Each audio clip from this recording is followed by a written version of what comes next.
Hi, my name's Mike DeLong. I'm the pastor of the Vine Church. And if you are listening to this podcast or watching this video presentation, this is our special series on race. At the Vine, we believe that the answer to our current situation is not to draw our battle lines, retreat to our corners, and not say anything to each other at all out of fear of saying the wrong thing. We believe that the answer to our current situation is to actually lean in. It's to have the discussion. It's to actually work through the differences in worldviews. It's to talk it out. Now look, when we do that, it's going to be messy. I mean, really messy in places. So as you consume this series, which has one-on-one interviews and panel discussions, you'll have to remember to be grace-filled yourself. For there will be messy moments where you will be offended. Because you see, here at the Vine, we have a pretty multicultural congregation. We have many different people from many different backgrounds. It's just a matter of time until I say something or somebody says something that offends you. We live in a culture that's cancel culture based. Anytime we don't hear what we like or don't hear what we value, there's this temptation just to shut it down, cancel it. I'm going to ask you to suspend that for a moment. Offer grace to all that speak in this particular series.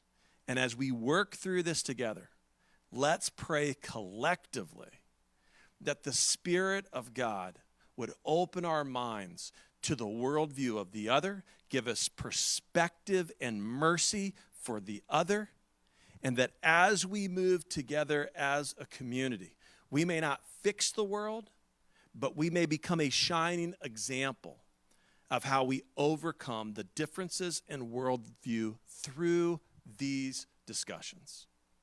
This is our intent. Now, here's the deal.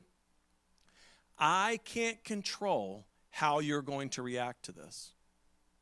The Bible clearly says in Romans chapter 12, it says,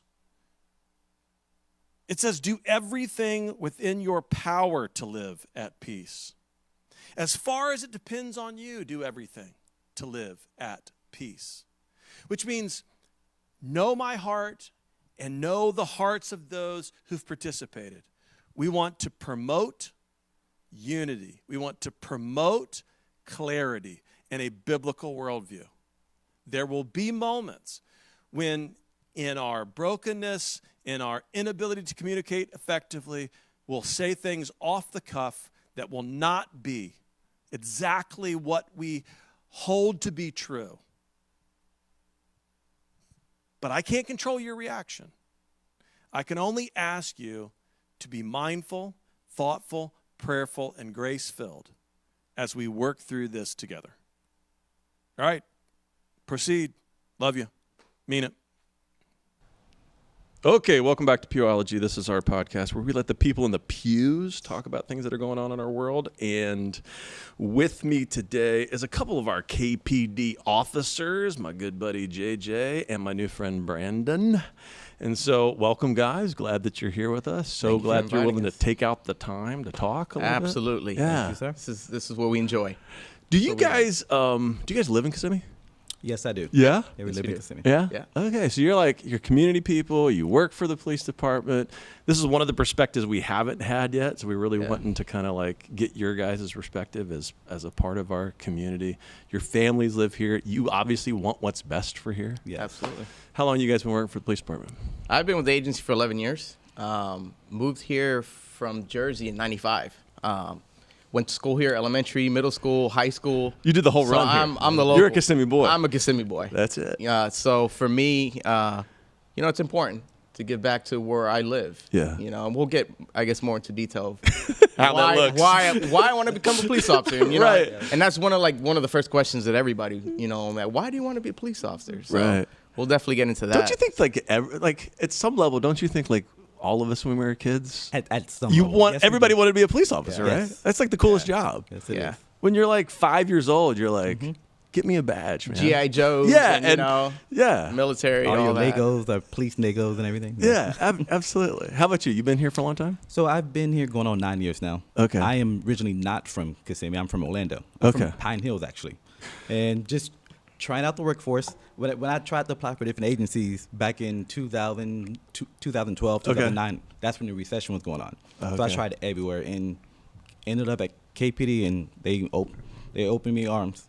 Yeah. They embraced me really well. Yeah. Wow. So you grew up in Pine Hills. Yes, I did. See, this is one of the things that's come up Yes. a number of times that I find this is interesting. So I want to ask you about this. Okay, so let me ask you this. Do you think KPD is a fairly diverse police department? Absolutely. Oh, yes. Yeah? Without question. Yeah? Yes. Okay. Like, would you say it's, I mean, is it more, how is it? I don't know. Like, is it fairly Hispanic? Is it fairly I mean, we African-American? actually mirror our community more than other police departments around here. Okay. So if you were to go on a call, I mean, even like with female officers, the other day I went on a call out, a shooting, and at nighttime, I literally believe all cops there were all females, and that really kind of shocked me. Yeah. You don't see that with different agencies. Okay, so it's diverse when it comes to male-female. Male-female It's and- diverse when it comes to race. Yep. Absolutely. Okay.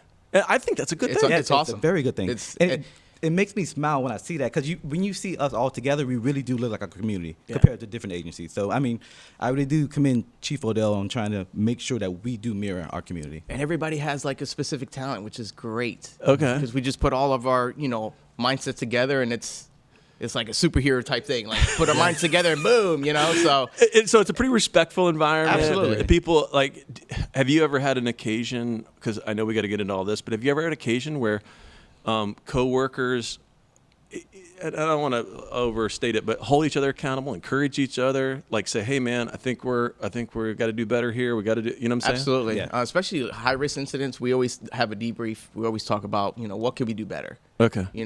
Some deficiencies that to just improve, because every situation we deal with in law enforcement is never the same. Right. So what can we do that if we do come into a situation where it's very similar, how can we better ourselves in that situation Okay. in the future? Yeah.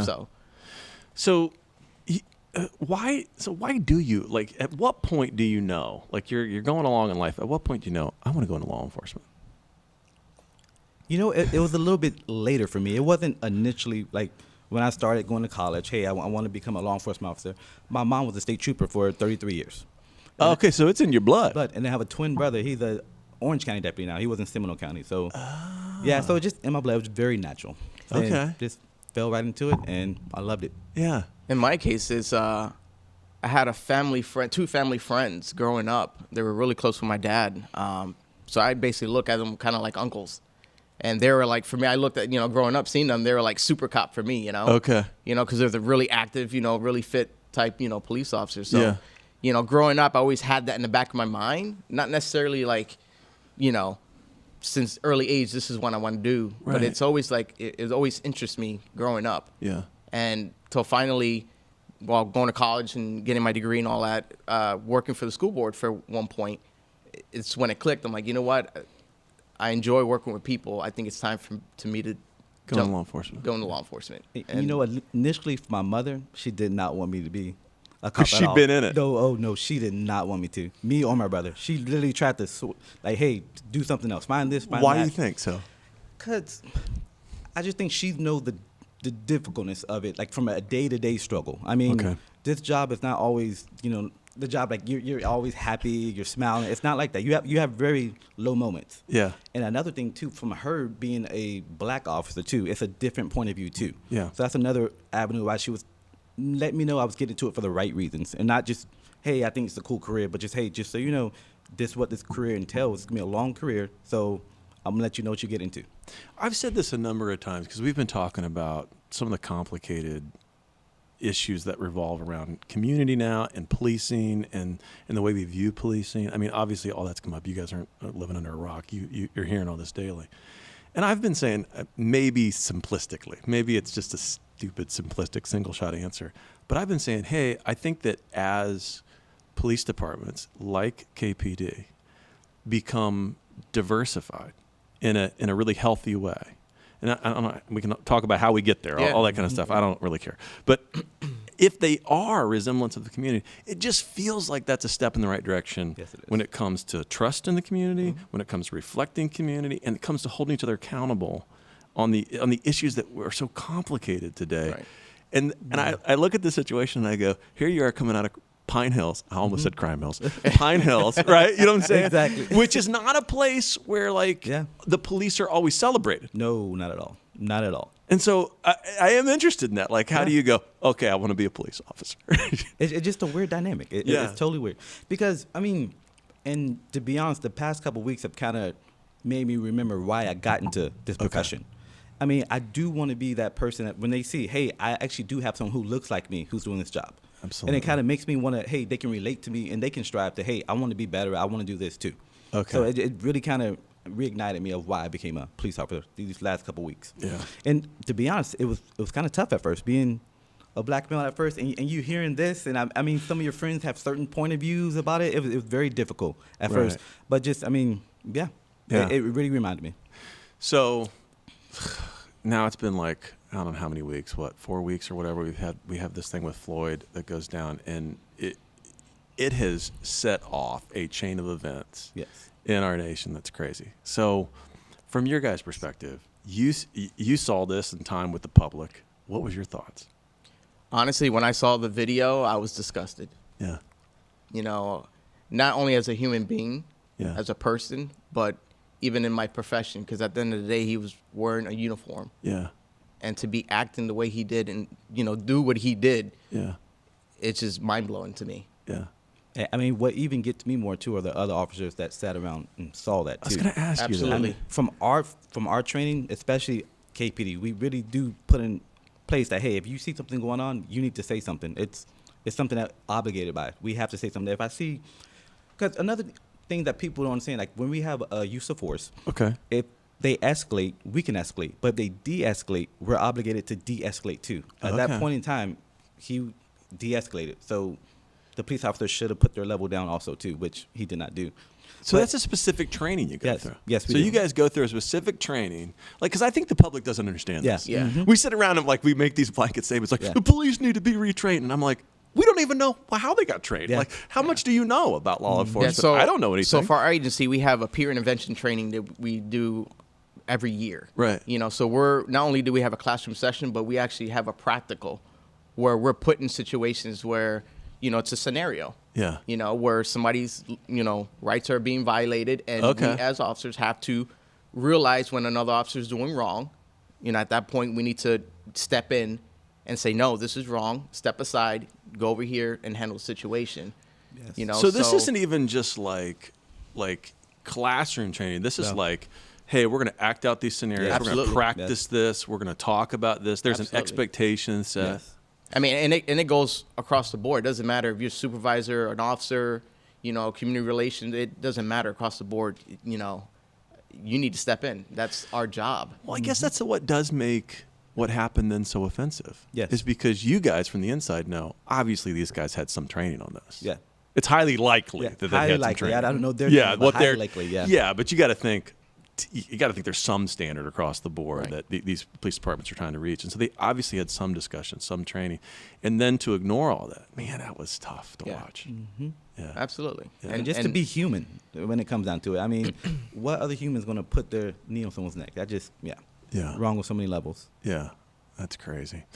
All right, so do you think it's harder today, after all of this, to be a police officer? Absolutely.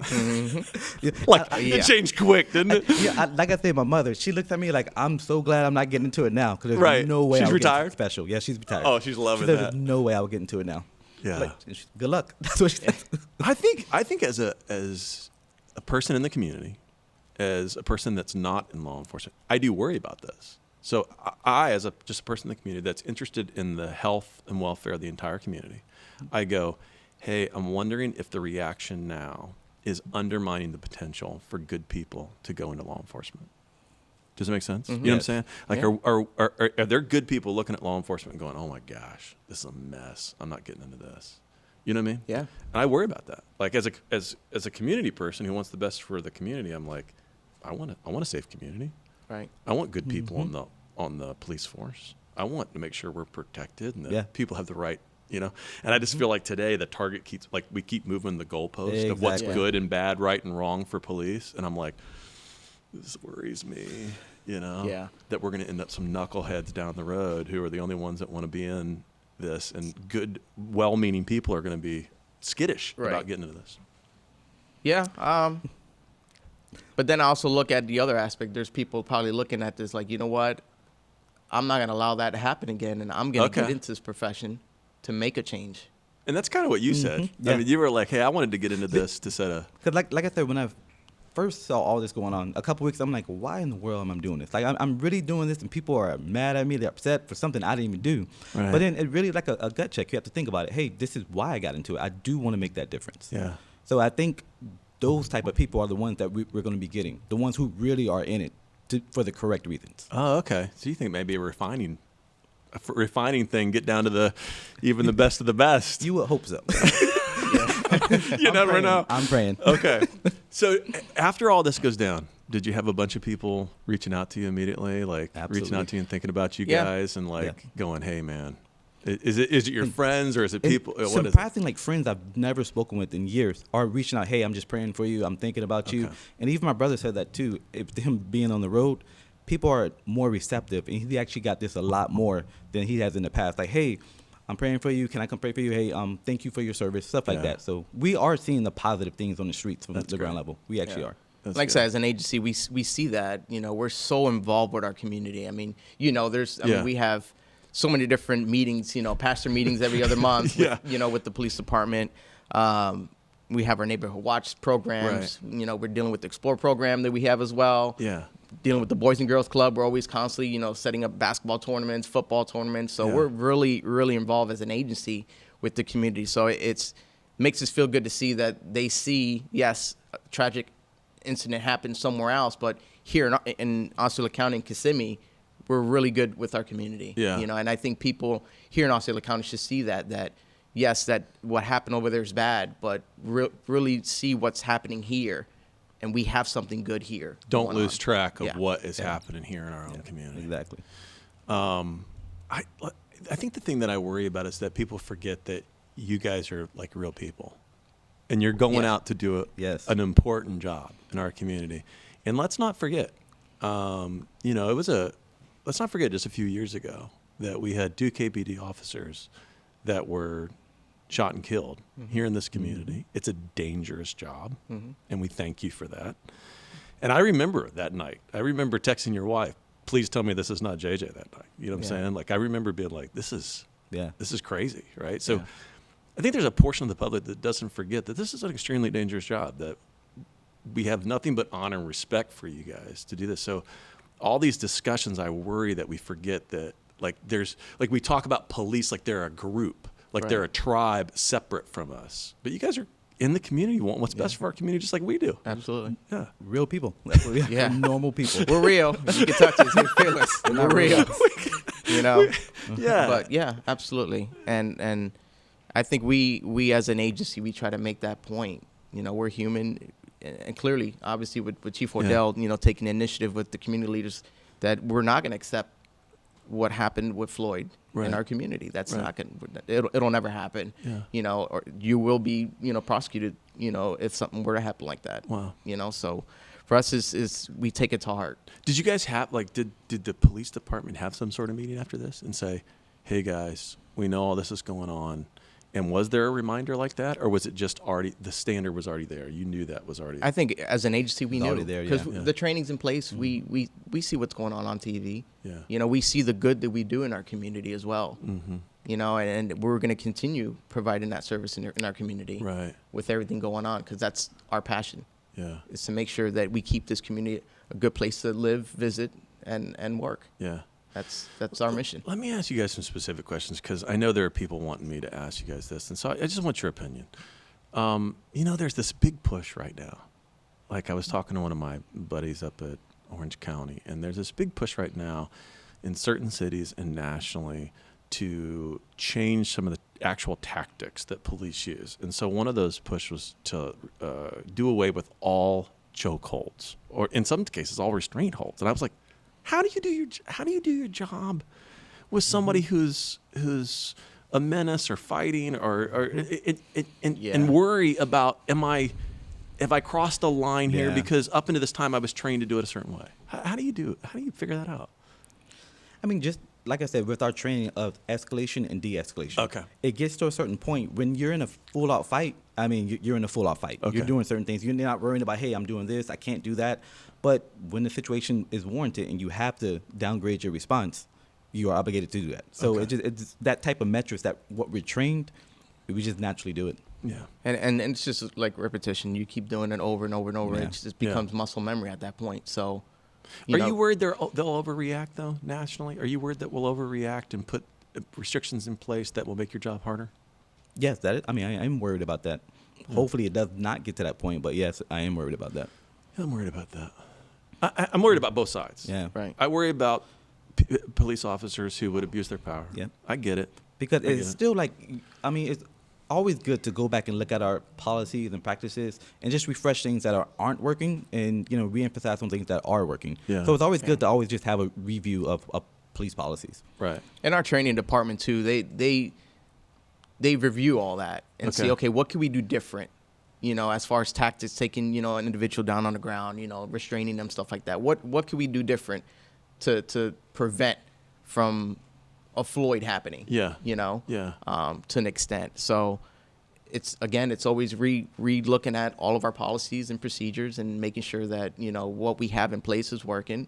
And if a change need to happen, then I like that attitude. I like so you almost approach it from the attitude is here at KPD we're constantly in review. Constantly. There's not Absolutely. a sense of like we've figured it out.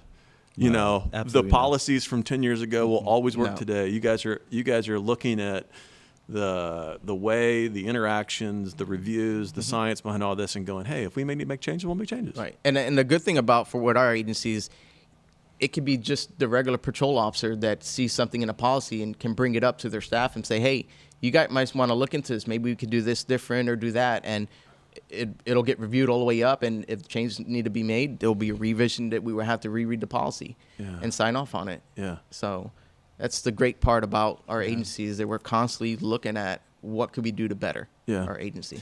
I hesitate to ask you this, but I want to ask you this, and only you can respond to respond in the way that you feel is most appropriate for this. But you've seen this latest case in Atlanta. Like, I'll tell you my response, and no, people are not going to like this response, but whatever. I'll tell you my response. You tell me your response from law enforcement. Let's see if they're absolutely. different. I look at the Atlanta case and I'm like, man, okay, the guy's. He's obviously intoxicated. He's in the drive-through. The police appeared very, very respectful and engaged him in a very respectful way. In my opinion, it went bad. This guy's assaulted now 2 police officers. He's wrestled one of their tasers away, and I get that he's running, but now he's like, I mean, this is a pretty intense situation, and he's pointed a taser at the police officer, and I look at this and I'm like. I don't know. I get that we paint with this big brush that all this has gone on, but I do worry that the overreaction here has not allowed us to see that there's some really negative stuff that these guys tried to do right. Yeah. And I worry that we're missing all that. I mean, we got guys fired, we've got police chiefs stepping down, and we've got do you guys look at that and go, I don't know, maybe that's an overreaction? Somewhat, but I mean, when someone do lose their life, you really want to make sure that you look over all the details leading up to that divine comb. So I mean, as far as the investigation has to be taking place, Okay. and then one of the biggest things that you have to think about is what was the officer's point of view? Right. What were they looking at? What were they fearing at that point? Right. Because we can look at the video and see what we saw, but it's still once you do your investigation, figure out exactly. It's bigger Yeah. than just those one video, Just that one video, the yes. one cell phone video Yes. or whatever too. Yeah, there might be more going on as we get into the. Yeah, and then you got to take into nitty-gritty. all the factors. I mean, he was running the raid, was he running towards officers? So I mean, Yeah. once you put all that up, then you can make your determination. Yeah, I just worry that we lump all these things in together. Because things can happen so quick on the job. You see how quick everything's all peaceful, and next thing you know, I mean, you're in a fight for your life. It's just Yeah. like that. I mean, And that thing happened quick. And then while you're in the middle of your fight for life, you got to think about, okay, I can't do this, I can do this, do that. It's a lot. Yeah. It's a lot. Yeah. So talk to me about how would you define because everybody talks about this term. How would you define community policing? Because I hear that all the time. We need better community policing. I'm Yeah, like, you hear okay, it what is all that? the time. Yeah. What is that? What does that look like? Do you think we're doing it? Yeah, I'm kind of curious to hear what other people actually, what comments, Yeah, what do you think about it? Yeah. what I did think- they say they feel what community policing You is know, about? we've only I'm talked curious. about it a little, but for me, let me just say what for me. For me, I think when the community as a whole feels like the police and the community are on the same page and there's trust, I feel like that's what we're talking about. I just don't know how we practically get there, right? I feel like everybody knows. It's you ever heard that? Like, this is horrible, off topic, but you ever heard people describe? They say, it's hard to define what porn is, but I know it when I see it. Yeah. I think it's the same way here. It's like Yeah. I don't know how we get there, and I don't know how to describe it, but I know it when I feel it, and I know when I feel like there's trust and there's a sense of unity, right? Right. And so, but how do you guys look at it? Do you guys? Well, I would say probably half of my career I was actually Yeah. part of the problem-oriented policing unit, which is our community relations squad. Okay. Back before Chief Odell, we have Chief Iwanski. She decided to bring back the community relations squad. So I was one of the basically founders at that point. Okay. To be part of the group, and our biggest thing was that we started from fresh, and we knew that we had to start building these relationships with our community, because at the end of the day, we can't do this all by ourselves. Right. I always look at police in the community as, it takes a village to raise a child. Yeah. It's not just the police. We need the cooperation and help of the public, business owners, church leaders. Yeah. It's everyone. So This how is would what you makes do our it? Would you? community. Is it as simple as just going to meet with these people? So we would get on bicycles. I remember this. Yes. I remember this 'cause I would see you all the time. We would ride. Yes, we would ride on bicycles, Right. and we would make it a point that we would go everywhere on a bicycle, because it's more, you can be able to relate with somebody. Now Right. you're not in a vehicle, you don't have the windows up. Right. Now you can actually see who I am, and just go make contact with people and just Okay. talk to them. Hey, I'm Officer, Padilla. Yeah. I'm new in this area, new in this community here. Tell me about it. How's it going? Tell me about your community, and Yeah. that's, you start talking and Building those start building those relationships. relationships. Yeah. I mean, another thing we used to have, what we actually still do have, are community contacts. Okay. So every night when you're patrolling your beat, you can check out on a community contact, which you'll go to a 7-Eleven, you just talk to someone. You're driving through a neighborhood, someone's walking their dog, you put your windows down, actually wave and talk to them. Hey, how are you doing? You doing all right? I'm Officer so-and-so. You introduce yourself to them. Okay, so that's interesting. So you're saying that's actually like a strategy, like Yes. a plan. Absolutely. Like We you're saying, plan you're on in a doing it. meeting, you're like, hey guys, we want you to have so many community contacts tonight. Make sure you're talking to people. Make sure you're interacting with people. Yep, There's like exactly. a thoughtful process of Exactly. like, hey, pick your spots to have a conversation and Yep. build a relationship. And they typically like you to do it in your area that you patrol, because you'll be the best person to, if anything does happen, hey, I know so-and-so lives here. I know that person's not supposed to be here. So it kind of coincides with both. I mean, helping Right. crime and helping community relationships at Right. the same time.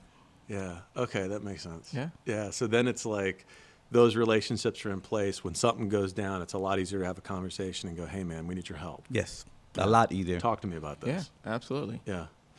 You guys ever been in a situation you thought was life-threatening? Multiple times.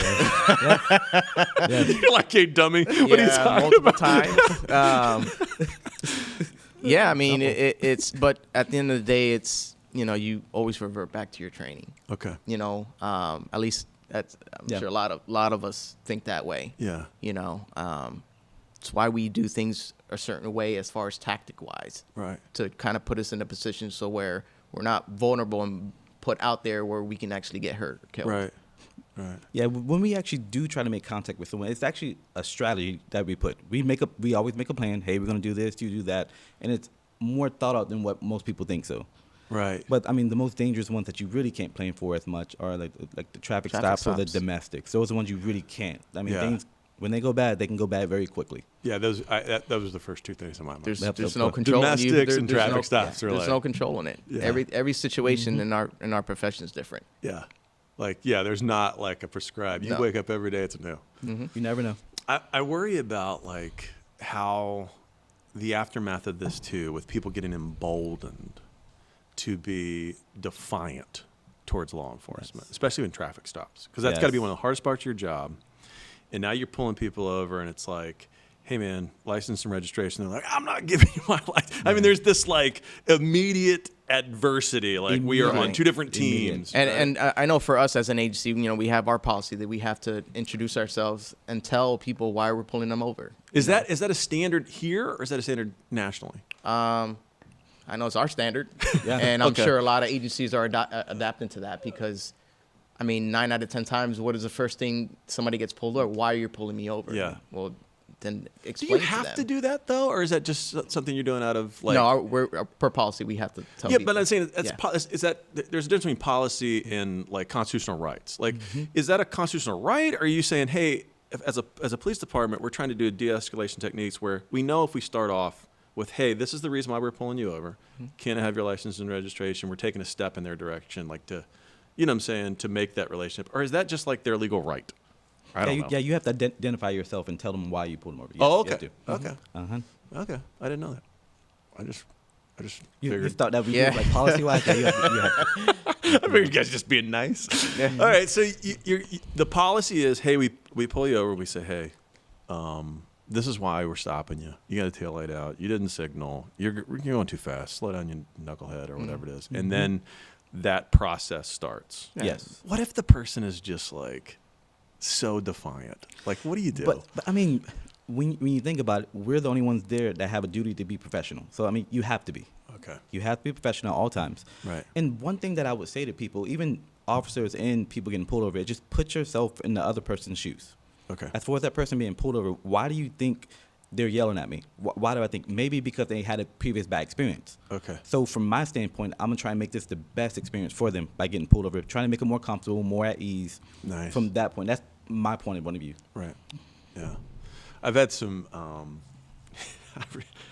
I had a really good experience. I don't know who it was. I wish I had gotten his badge number because I had a really good experience with a KPD officer. It's so tempting to not take that ride out of here and go across the median. I knew exactly. And I was in a hurry one day, and I did that. I went around the median of the church, and he pulled me over, and he had seen that I was coming from the church parking lot, and he goes, do you go to the church? And I go, yeah. And he goes, are you the pastor?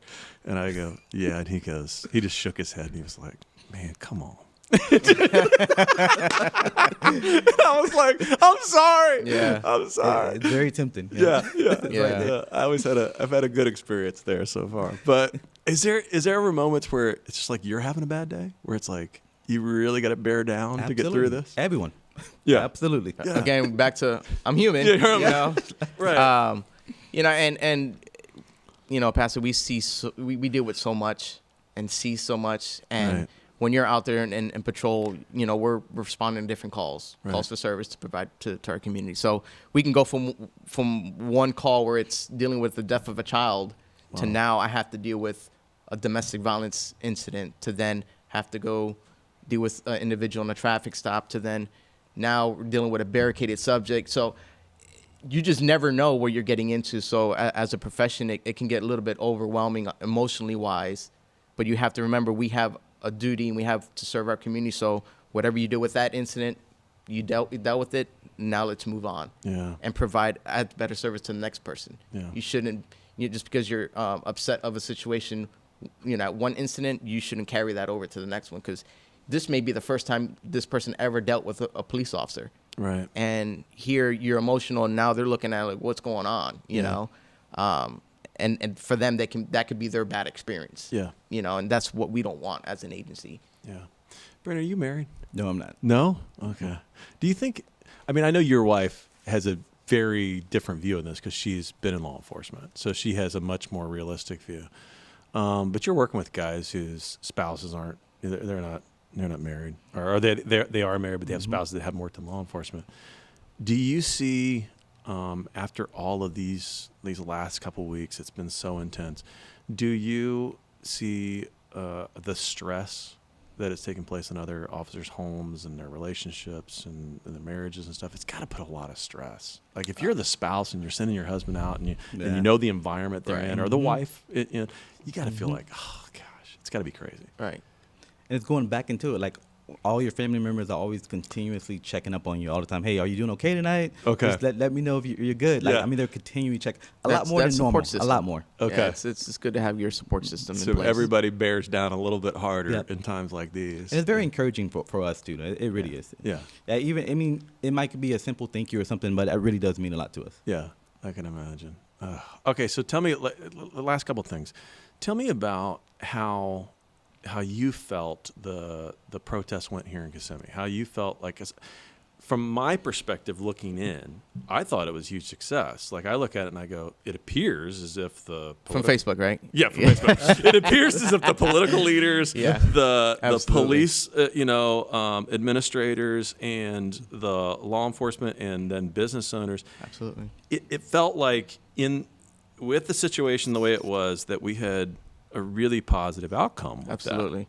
Yeah. that. You felt the same way? Yeah, and I believe that has to do with the community policing that we were talking about earlier. Okay. I mean, Chief Odell does a really, really good job with community policing. I mean, he doesn't just talk it; he actually does it. Every time I go to all the events, he literally knows everyone there. Right. And this situation, I think, kind of helped him out because he was able to make some phone calls once we figured out there was a protest here, and like, hey, why don't we march alongside of you guys? Yeah. And we were able to negotiate that, and actually led into something very nice. Yeah. Really, really nice. I agree. I think that we see signs here of some unity that we don't see in other. Yes, big absolutely. cities. Yeah, we do. Yeah. But I think that goes back to all Yeah. these other factors. Diversity. I think it goes back to the way it's managed, the way it's led, the whole deal. Yeah. Yeah. It trickles down. Yeah. The trickle down from the top it about does. how we getting through this. What do you? I don't want to get you into trouble, but what do you see as the differences between the way KPD handles things and the way Osceola handles things? Okay, maybe that's not the bad, that's such a bad question for you guys. There's no way you can answer that. We and not get in both trouble. are professionals. Okay, We both are professionals. that's good. I just see because the area is smaller, and because the force, I just see an intensity there that can't be reproduced in the It county. allows us to be atmosphere. closer. Yeah. Okay. Because coming from my brother, he works for a police department and a sheriff's office, and he knows that himself too. Also, so like a police departments tend to be smaller, you're closer together, you have more of a community bond. Okay. Sheriff's offices are bigger; they cover bigger ground. So I mean, it's not as much as a police department, but they still do have it at Osceola. though. Right. Yeah. I worry about the whole defund the police movement. Yeah. Like this whole thing. I'm probably a little bit on the other end. I'm like, I think the police might be underfunded. Like, Yeah. I'm a little worried Yeah, that, maybe. like, Yeah, you know I what I'm think- saying? Yeah. Are you worried about that? I don't think for our community. Okay. No. Maybe for other agencies, across the United States, but I don't think that's the solution. Right. Yeah. If anything, like you said, provide more money so we can have more programs in place with the community. Right. Yeah. Do you guys? One of the big things behind the defund the police, a lot of the nuanced discussion is around and you've alluded to this, kind of the shotgun deal, the shotgun approach to all of these calls you have, domestic, Yes. violence calls. You guys were talking about, hey, we've dealt with a guy holding somebody hostage recently. Like, it's like a wide variety of calls. What it seems like, someone calls 911 and Right. we don't know quite who to handle it, send the police. They'll figure it out. Right. And that's kind of what we've become. Right. Like the default setting to all of Yes. these problems. Send the police You've and they'll got to figure be it out. like psychiatrist, law enforcement, All the above. Gotta be, counselors, all the above. counselors, everything. You do it all. I have to be able to tell someone how to raise their kids, and I don't even have kids. So I'm like, I don't know tell you how to raise kids. you got to go from all kinds of stuff. You're a subject matter expert in everything. You're supposed Right. to be, yeah. Right. That's what they expect. Are there trainings and discussions and education that you guys are going through that are helping you address these different issues? Or are you kind of winging it sometimes? We have advocates in our department. Okay. We have Carmen Vargas is huge when it comes to domestic violence, so she kind of tackles that when it comes to domestic violence. So any domestic violence incidents or questions, she's a go-to person to go to. So ask let's about go stuff through like it that. specifically. You get a call. It's a domestic violence call. You got a husband and wife, whatever. There's violence in the home. do you call her then? You deal with it, and then deal with it in the moment. Somebody's going to jail. Somebody's getting taken out of the home, and then you follow up with Carmen? Yeah, it depends on the situation. Most Okay. of the time, that's how it takes place. She'll Okay. follow up with the victim and see if there's any other services that we can provide for her, Right. Along with other organizations, nonprofits, Right. to be able to get him or her back on their feet. Yeah. Yeah. That makes sense. But it's got to be. It's so much training. I mean, and if we were able to do all the training, all the stuff we would have, we'll literally be doing training all day, every day. That's what we would be doing. We train enough as it is, when and you we hear, still be. when you hear like just normal people who don't know your life and what you're going through and your job say, "Oh, the police need to be retrained," do you just kind of laugh and just say, I'm like, we "If you only knew"? train Yeah. enough. Yeah, Yeah, we train a lot. a lot. We Yeah. train a lot, at least for our agency, Yeah. and it's important. Yeah. Because we want to provide, again, if we put in a situation, we're going to revert back to our training. So why not? Right. I mean, and that's a good goal for our agency. Our staff want us to be one of the highly trained agencies in the state. Okay. So that's one of their goals too. Okay. Do you guys have your own SWAT?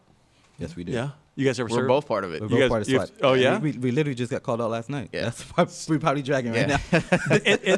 in my mind, that's even another layer of training, like another Correct. layer of Yes. service to Yeah. our community, right? Yeah. Absolutely, yeah. Okay. One of the big things that's under review right now are these no-knock warrants. Yep. What are you guys' thoughts on that? We don't do them. Okay. Yeah, we don't do them. Yeah. I mean, Yeah. typically, when you go to someone's address, what we try to do all the time is actually announce ourselves. We actually knock on the door and we'll announce ourselves before we enter. Okay. Give But- the opportunity person come to the door, open it, and Right. place some handcuffs and Yeah. go through the whole process. Right. Yeah, but we don't do that. Yeah. Well, that makes sense to me. Mm-hmm. I understand, maybe some of the thinking behind the no-knock warrants, Yeah. but it makes sense to me that the road you guys have taken here, Yeah. right? The way you guys are handling this. You ever had one go bad?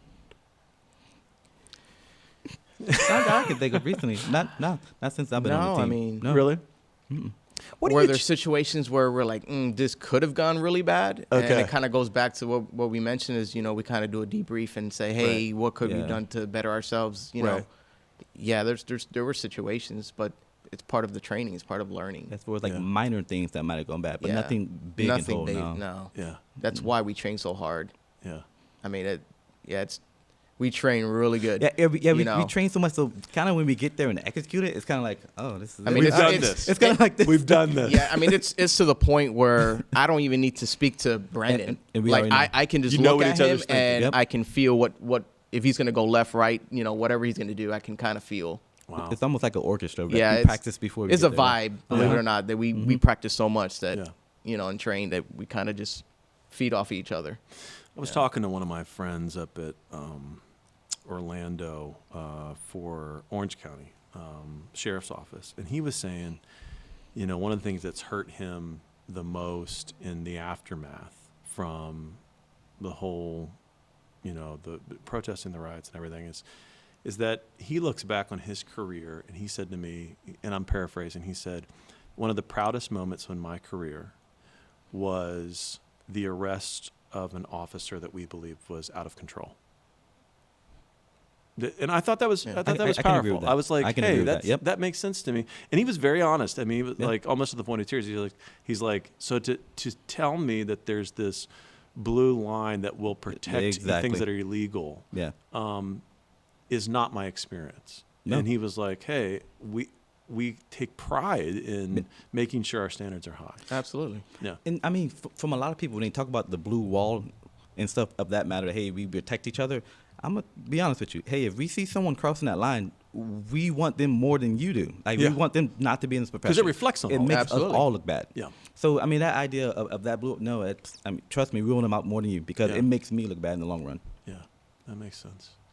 Guys, thank you for coming in today. We appreciate you guys sharing with us. And I just want to say that I know that it would be easy in all of this emotion to characterize you guys and treat you like you're not human, but we thank you for doing this service in our community. We want to work alongside you. And if there's ever any way that we can link arms and do that, we're here for you. Absolutely. Absolutely. This was Thank great. you, sir. Yeah. All right. Thanks, guys. Thank you. Appreciate you. Love you. Appreciate Mean it. it.